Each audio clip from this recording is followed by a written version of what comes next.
A very pleasant morning to all the dear students of class 7.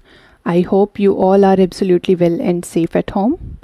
So today we are going to discuss another topic that is basically you see in your day-to-day life very much. You observe this in your day-to-day life.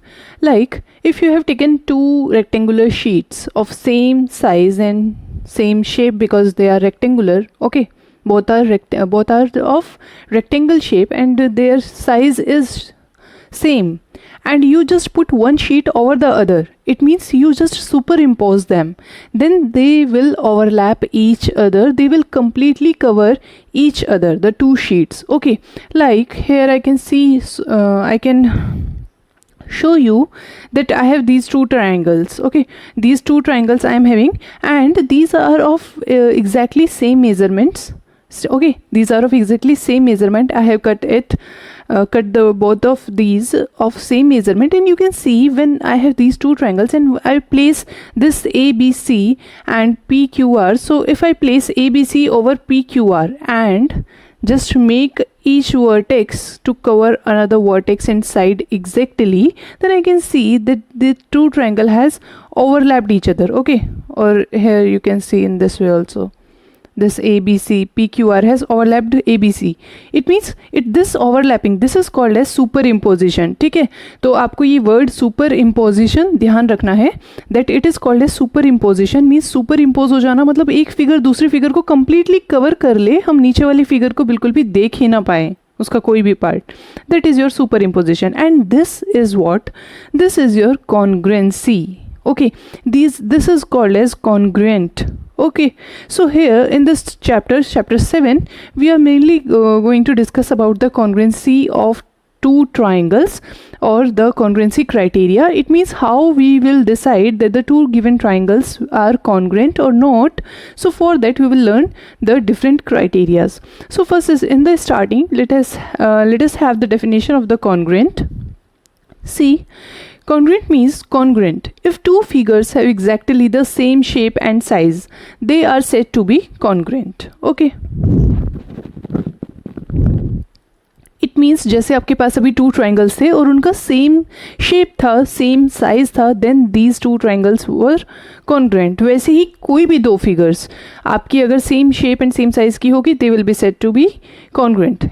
And the relation of being congruent और congruent होना एक दूसरे के साथ, that relation is called as congruence. Actually congruence, the relation of being congruent is called congruence. Okay, two words में कोई ज़्यादा difference नहीं है, दोनों को हम एक दूसरे के place पर use कर लेते हैं, that congruent और congruence. So if they are congruent then they are having congruence. Okay, जैसे relationship कैसे होता है, जैसे if you have younger sister, the relationship is brother sister, है ना. So then likewise अगर congruent हैं, the relationship is congruence, कि उनके बीच में क्या relation है, congruency का relation है, congruence relation है. Okay, that is that. This is only simple word. Then you have congruence of line segments. मतलब line segments की congruency कैसे होती है, congruence line segment को हम congruent कब बोलते हैं. See here you can see that I have drawn AB 5 cm exactly with the help of scale, with the help of ruler. और class 7 आपको भी ऐसा ही करना है. ठीक है, ये नहीं कि आपने two line segments draw किए और ये check ही नहीं किया कि वो same measurement के draw किए हैं आपने या नहीं, and you are writing that they are equal. No, it is not good, it is not correct. Okay, so take scale. I can show you.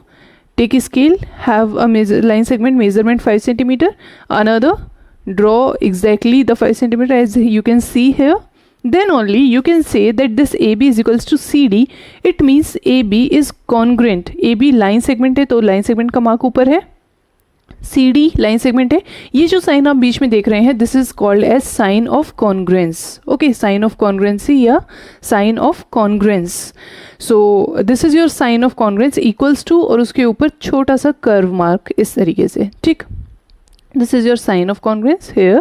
So if two line segments have same length, they are congruent. Obviously two line segments की अगर same length है तो AB को अगर मैं CD के ऊपर put करूँगी तो वो पूरा उसको superimpose कर लेगी, पूरा overlap कर लेगी, exactly cover कर लेगी. So if two line segments have same length, they are congruent. Likewise we have congruence of angles. We can see So here also again I have used the protractor to draw the angle of 35 degree. Okay, you can see here. So you have to draw both the angles exactly with the help of protractor. You can see angle AOB is 35 degree, angle PQR is equals to 35 degree. So angle AOB, in general you say that angle AOB is equals to PQR, or you can write angle AOB is equals to is congruent to PQR. Means congruent means same है वो बिल्कुल exactly उनका measure. So if two angles have same measure then they are congruent. तो दो line segments को हम congruent तब बोलते हैं जब उनकी लेंथ सेम होती है, वैसे ही दो एंगल्स को हम कॉन्ग्रेंट तब बोलते हैं जब उनकी मेजरमेंट, उनके डिग्रीज सेम होते हैं. Now moving toward the कॉन्ग्रेंसी of triangles. So congruence of triangles में देखिए, ट्राइंगल्स में हमें कुछ जगह पर स्पेशल अटेंशन पे करने की ज़रूरत होती है और कुछ चीज़ों को हमें समझना है. जैसे आपके सामने अभी वर्ड आएगा कॉरेस्पॉन्डिंग, उसको आपको समझना है एंड ध्यान रखना है. ठीक है. नाउ कॉन्ग्रुएंस ऑफ ट्राइंगल्स में two triangles are congruent if when they are superimposed they will cover each other exactly. So मैंने आपको जैसे बताया that here we were having two triangles, you can refer to them that consider कर सकते हैं आप कि ये ए बी सी है and this is your P Q R. ठीक है. So whatever I have written here you can consider them for these two triangles. Okay, so triangle ABC is congruent to triangle PQR. अगर ऐसा है, मतलब ये जैसे ये थे आपके ABC और PQR ने एक दूसरे को सुपर इम्पोज किया था, इट मीन्स ये दोनों कॉन्ग्रुएंट थे. अगर ऐसा है then you will write that ABC, you will write triangle ABC, congruent का साइन आ गया PQR, और हम इसको रीड कैसे करते हैं, triangle ABC is congruent to triangle PQR. So in two congruent triangles what we have? We have corresponding vertices, corresponding sides and corresponding angles. You know that when I have these two triangles, then what I have, this side AB, the side AC, the side BC, then side PQ, side PR, side QR, and of course angle A. What do I have? Angle A, angle B, and angle C I have. Likewise angle P, angle Q, and angle R I have. Okay, and the vertices ABC, PQR. So you know that these are the components of two triangles. Okay, then now corresponding vertices. corresponding कहने का मतलब क्या है, actually में class 7 क्या होता है, and try to understand this very clearly because students many times have confusion in this. Okay, that's why I am having this demonstration of cutting triangles before you. Okay, so that you can easily understand this concept. Okay, तो corresponding vertices, corresponding sides और corresponding angles कहने का मतलब ये है कि जब आपका ट्राइंगल ABC आप लिखते हैं ट्राइंगल कॉन्ग्रुएंट PQR के, तो ये जो नेमिंग आप यहाँ पर करते हैं ना कॉन्ग्रुएंसी में, इसकी एक इम्पोर्टेंस होती है. इसकी इम्पोर्टेंस ये होती है कि इस नेमिंग के अकॉर्डिंग अगर आपने लिखा ABC कॉन्ग्रुएंट टू PQR, तो इसका मतलब ये है कि आपका यहाँ से हमारे पास क्या निकल के आती हैं, देखो 6 चीज़ें, 6 conclusion we derive from here. तो मैं वो 6 कंक्लूजन आपके लिए लिख रही हूँ जो हम आगे इस चैप्टर में बढ़ते हुए और डीपली डिस्कस करेंगे. But here you can see that triangle ABC is congruent to PQR. तो यहाँ से आपके पास 6 कंक्लूजन्स आते हैं. पहला कंक्लूजन ये कि AB लाइन सेगमेंट इक्वल है PQ के.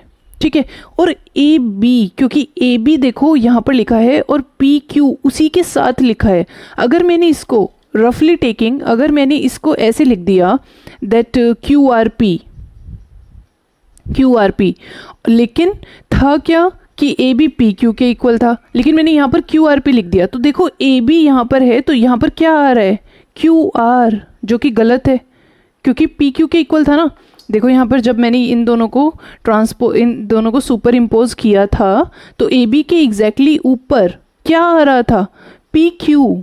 ठीक है, अगर मैंने AB के साथ इधर QR लिख दिया, इसका मतलब AB के ऊपर QR आना चाहिए ना. तो देखो अगर आपका ये AB है और मैं इस पर ये QR पुट करने की कोशिश करती हूँ, ये आपकी QR साइड है. ठीक है, मैंने इस पर ये पुट करने की कोशिश की तो क्या ये इसको ओवरलैप करेगी, पूरा नहीं करेगी. देखो आप QR को नीचे रखते हैं और AB को इसके ऊपर रखने की कोशिश करते हैं. सो AB और QR देखो एक दूसरे के इक्वल नहीं है ना, ए बी उससे छोटा है, क्यू आर से छोटा पड़ रहा है ए बी, तो ए बी तो हमारी पी क्यू के इक्वल है। तो इसका मतलब हमें नेमिंग में, जब हम नेमिंग करते हैं तो कोरिस्पॉन्डिंग पार्ट जो इक्वल होते हैं उन्हीं के अकॉर्डिंग नेमिंग की जाती है। अगर ए बी पी क्यू के इक्वल है तो ए बी लिखा है अगर आपने, तो यहाँ पर पी क्यू ही लिखा होना चाहिए, ठीक है। इधर से अगर आपने ये क्यू आर पी लिखा होता तो ये कंप्लीटली रॉन्ग होता। तो जब आपके पास ये कॉन्ग्रुएंसी है, मतलब हम ये मान के चल रहे हैं कि 2 ट्रायंगल्स कॉन्ग्रुएंट हैं, ये वाले, तो आपके पास सिक्स कंक्लूजन्स निकल के आते हैं। A B line segment equal होता है पी क्यू के, B C line segment equal होता है क्यू आर के, ठीक है, because B C is here and this Q R is here, okay. Then A C, this A C line segment equal होता है ए सी, अब फर्स्ट और थर्ड है ना, वैसे ही पी और फर्स्ट और थर्ड लेना है हमें यहाँ पर, तो ए सी इक्वल होता है पी आर के, ठीक। तीन कंक्लूजन ये हो गए। सेकंड जो आपका ये ए है, पी, इस ए की प्लेस जहाँ पर ए है फर्स्ट पोजीशन पर वहीं पर पी है, तो इसका मतलब ये है कि एंगल ए एंगल पी के इक्वल है। और यहाँ से भी हम देख सकते हैं कि जब हमने सुपर इम्पोज किया था इन दोनों को, तो ए बी पी क्यू के ऊपर रखा हुआ था, तो उसके बाद एंगल ए किसके ऊपर आ रहा था, एंगल पी के ऊपर, ठीक है। तो एंगल ए पी के इक्वल है। वैसे ही यहाँ पर बी है किसके इक्वल, क्यू के इक्वल, एंगल बी एंगल क्यू के इक्वल है, एंगल सी एंगल आर के इक्वल है। These are the 6 conclusion and these are called as the corresponding parts. इनको मैं, ये बहुत ही इंपॉर्टेंट है, आप इसको इंपॉर्टेंट में मार्क करके लिखेंगे।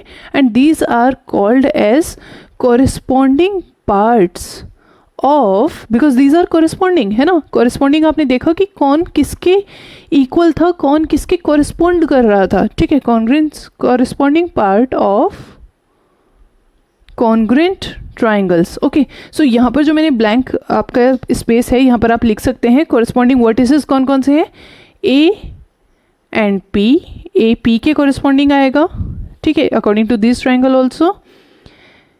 B and Q, C and R, these are vertices. Corresponding sides कौन से थे, ए बी, और कोरिस्पॉन्डिंग का साइन ये होता है, ठीक है। आप इसको डायरेक्टली ऐसे लिख सकते हैं, ये कोरिस्पॉन्डिंग का साइन है। A B is corresponding to P Q, B C is corresponding to Q R and your A C is corresponding to P R. Line का ऊपर आपका सिंबल आ जाएगा। कोरिस्पॉन्डिंग एंगल्स कौन से थे, angle A is corresponding to angle P, angle B is corresponding to angle Q, angle C is corresponding to angle R. So this is the most important part of the congruent triangles, क्योंकि जब आप congruency prove करते हैं तो उसके बाद आपको ये ध्यान रखना होता है कि आपने नेमिंग कैसे की है। अगर आपने कहीं पर A B equal to P R show किया है ना, तो आप A B C P R is congruent to P R Q ऐसे लिखेंगे, मतलब जो कोरिस्पॉन्डिंग इक्वल होगा उसी के अकॉर्डिंग आपकी ये ट्राइंगल की नेमिंग होगी। You have to understand that. Now exercise 7.1 we will discuss and you will give a try to yourself by yourself of exercise 7.1. Now moving toward the next portion that is important, that is your criteria for congruence of triangles. Now as we have learned that what is congruency, okay, how do we say that two lines are congruent, two angles are congruent and two triangles are congruent. Now for triangles specifically we are going to discuss the criteria for congruence of triangles. Criteria कहने का मतलब आपका ये है कि what condition, what rule, what property you will place for to prove the congruency of two triangles. तो two triangles को congruent prove करने के लिए आपके पास 4 क्राइटेरियाज हैं, मतलब 4 रूल्स हैं। इन्हीं प्रॉपर्टी के अकॉर्डिंग अगर ये प्रॉपर्टी, ये क्राइटेरिया कोई 2 ट्राइंगल्स फॉलो कर रहे हैं एग्जैक्टली, है ना, मतलब वेरीफाई कर रहे हैं, इन 4 प्रॉपर्टी को कोई भी 2 ट्राइंगल्स अगर वेरीफाई कर रहे हैं, फॉलो कर रहे हैं, तो हम कहते हैं कि वो कॉन्ग्रुएंट हैं बाय दिस क्राइटेरिया। हम उस क्राइटेरिया का नाम लिखते हैं, ठीक है। In further moving with this chapter and in exercise 7.2 you will have question like this and the things will be clear to you there. Okay, now I will discuss these criteria, these 4 criteria. That is first is side side side, it means SSS, इसको हम short में SSS criteria बोलते हैं। Second is your side angle side, this is called as your SAS, तो इसको हम short में side angle side criteria बोलते हैं। एंगल साइड एंगल, तो ये आपका, इसको हम शॉर्ट में ASA क्राइटेरिया बोलते हैं। Next is your right angle, hypotenuse and side, तो इसको हम RHS बोलते हैं। जब किसी एक ट्राइंगल के ये वाले थिंग्स दूसरे ट्राइंगल के कॉरेस्पॉन्डिंग पार्ट्स के इक्वल हो जाएं तो हम इन 4 क्राइटेरियाज से उनको कॉन्ग्रुएंट प्रूव करते हैं या कहते हैं कि this two triangle is congruent by this criteria. Okay, so we will see and understand clearly each and every criteria separately. Okay, हर एक क्राइटेरिया को अलग अलग समझेंगे। Taking the first criteria I have, the first is side side side, SSS criteria. What it says, when the three sides of one triangle are equal to the 3 corresponding sides of another triangle, then the triangles are congruent.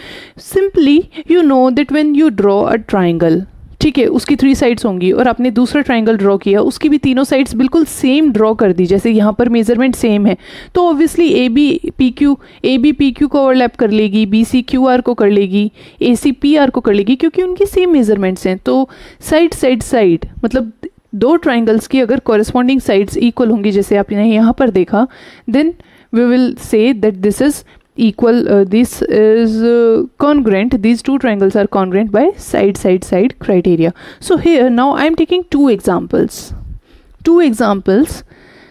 from your book, page number 140, and these are the questions that are given in the NCERT in the try these part on the page number 140, and the question says, here you can see, the question says in figure 7.14, lengths of the sides of triangle are indicated. Length indicated है by applying the side congruence rule. State which pairs of triangle are congruent.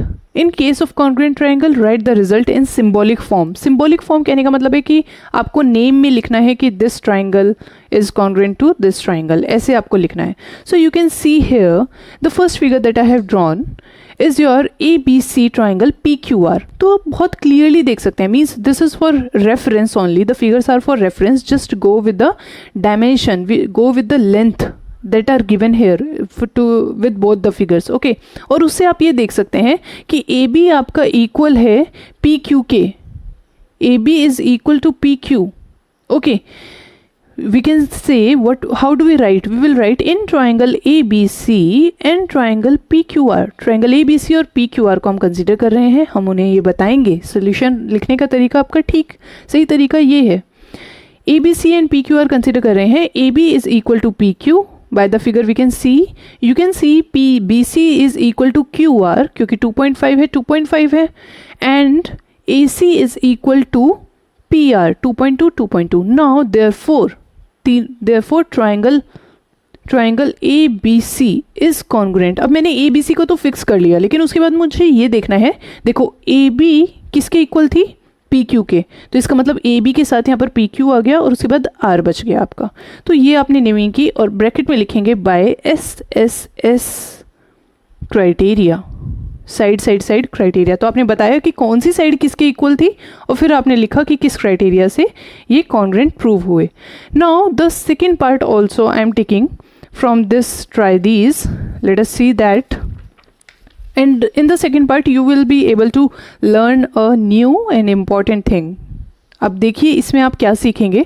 अब आपके पास DEF है, LMN 2 triangles है, दोनों की measurement given है, लेकिन आप यहाँ पर देख सकते हैं प्रीवियस क्वेश्चन की तरह ऐसा नहीं है कि ये साइड आपकी 3.2 थी तो ये भी 3.2 यहाँ पर है. No, you can see 3.2 is here, then here is 3 and here is 3, then 3.5, 3.5. It means आप इसको अगर आप जैसे अगर आपका एक ट्राइंगल ये है, ठीक, अगर आप उसको रोटेट करेंगे, ऐसे रोटेट करेंगे कि ऐसे रोटेट करेंगे, means you will try to rotate it, you will try to change its vertices to make it equal to this triangle. ठीक है, इसके इक्वल करने के लिए, इसके कॉन्ग्रुएंट करने के लिए आपको इसको रोटेट करना पड़ सकता है, देखना पड़ सकता है. You will see that MN will overlap DE.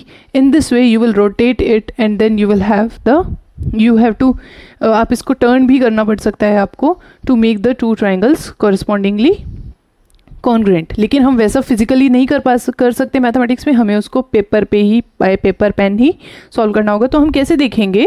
We will see in triangle DEF and triangle LMN, अभी के लिए हमने ऐसे ही नेमिंग कर ली क्योंकि अभी हम कॉन्ग्रुएंसी नहीं लिख रहे हैं इसकी, जस्ट हमने DEF और LMN दो ट्राइंगल लिए हैं. Now DE is equal to, अब यहाँ से देखो DE किसके इक्वल है, MN के, MN, ठीक, ध्यान से समझ रहे हैं क्लास 7 इसको. DE MN के इक्वल थी, गलती से LM मत लिख देना क्योंकि आपको 3.2 चेक करो. उसके बाद आपकी EF, यहाँ पर मैं सब कुछ ट्रायंगल DEF के बारे में लिख रही हूँ. उसके बाद आपका EF इक्वल था LM के, ठीक. अब नेक्स्ट आपका बचा DF, वो किसके इक्वल था, LN के इक्वल है, ठीक है, LN के इक्वल है. अब मुझे इसकी कॉन्ग्रुएंसी लिखनी है, तो what I will write, therefore, अब मुझे, ठीक. उसके बाद आपका you can see that EF is LM, EF आपका इक्वल था LM के, लेकिन यहाँ पर क्या आ रहा है NL, इसका मतलब मुझे इन दोनों को इंटरचेंज करना पड़ेगा. ये आपका होगा triangle NML. Okay, so you will have DEF, अब देखो DE MN NM या MN एक ही चीज़ है. EF LM के, you have LM this, and this DF is LN या NL. Okay, so this is your by SSS criteria. This is the thing, this thing I am telling you about. यही चीज़ मैं आपको समझाना चाह रही थी. That's why I have done this, I have written this directly, so that you will be able to get कि आप video देखें तो आप ध्यान से देखें और आपको पता चले कि ये मिस्टेक कहाँ पर हुई है, और ये मिस्टेक आपके साथ बिल्कुल हो सकती है, because you have to just think about it. इन रफ में आप थोड़ा करके देखेंगे, उसके बाद आप फाइनल कॉन्ग्रुएंस लिखेंगे कि कैसे है criteria. So for today I have discussed only this, the side criteria. The other rules I will discuss in the next video. Till then watch it and you can try the questions based on this SSS that are given in your try these. Okay, so this is all for today's video, and stay happy and stay safe at home.